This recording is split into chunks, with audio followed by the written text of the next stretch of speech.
فلسطینیوں کے لیے میں دعاؤں کے لیے کہتا رہتا ہوں، وہ دعائیں کرتے رہیں۔ گزشتہ دنوں جنگ بندی ختم ہونے کے بعد جیسا کہ خیال تھا وہی ہو رہا ہے، اور اسرائیلی حکومت پہلے سے بڑھ کر شدت سے غزہ کے ہر علاقے میں اب بمباری اور حملے کر رہی ہے۔ پھر معصوم بچے اور شہری شہید ہو رہے ہیں۔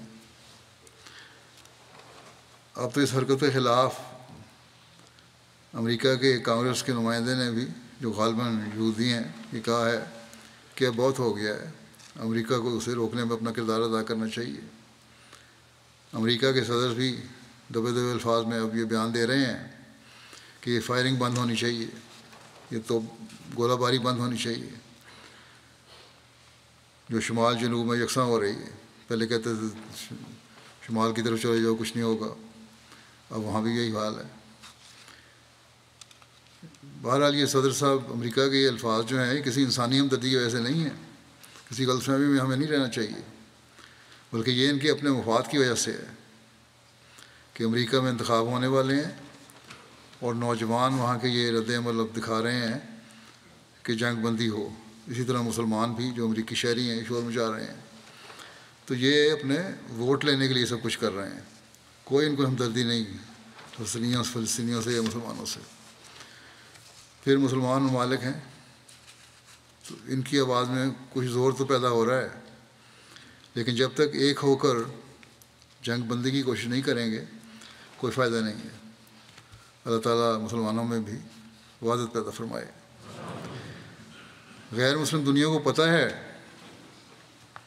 کہ مسلمانوں میں وحدت نہیں ہے، بلکہ مسلمان کو مارنے پر، قتل کرنے پر لگا ہوا ہے۔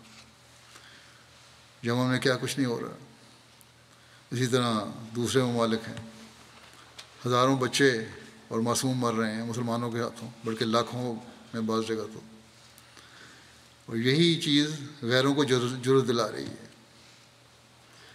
کہ ان پر ظلم بھی کرو تو کوئی فرق نہیں پڑتا، یہ تو خود اپنے آپ پہ ظلم کرتے ہیں۔ جب مسلمانوں کو مسلمان کی جان کی فکر نہیں تو دشمن پھر کیوں فکر کرے گا؟ اللہ تعالیٰ نے تو بڑا سخت انذار فرمایا قرآن شریف میں کہ مسلمان کو قتل کرنے پر جو انذار فرمایا ہے وہ یہی ہے کہ وہ جہنمی ہوں گے۔ اللہ کرے کہ مسلمان ایک ہو کر دنیا سے ظلم ختم کرنے کا ذریعہ بنے، نہ کہ آپس میں لڑنے کا۔ UN نے اپنی آواز میں کچھ بلندی پیدا کرنے کی کوشش کی ہے، لیکن ان کی آواز کو کون سنتا ہے؟ کہہ دیتے تو یہ دیتے ہیں کہ ہم یہ کر دیں گے وہ کر دیں گے، لیکن کچھ نہیں کر سکتے۔ ان کی بات ماننے والا ہی کوئی نہیں، جو بڑی طاقتیں ہیں وہ اپنا حق استعمال کر لیتی ہیں۔ اللہ تعالیٰ مسلمانوں پر رحم فرمائے۔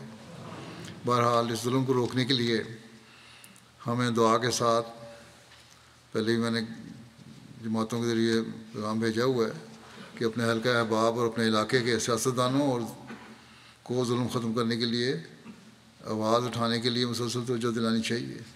اسی طرح اپنے حلقہ احباب میں بھی یہ بات پھیلائیں کہ ظلم کو ختم کرنے کے لیے ہمیں کوشش کرنی چاہیے۔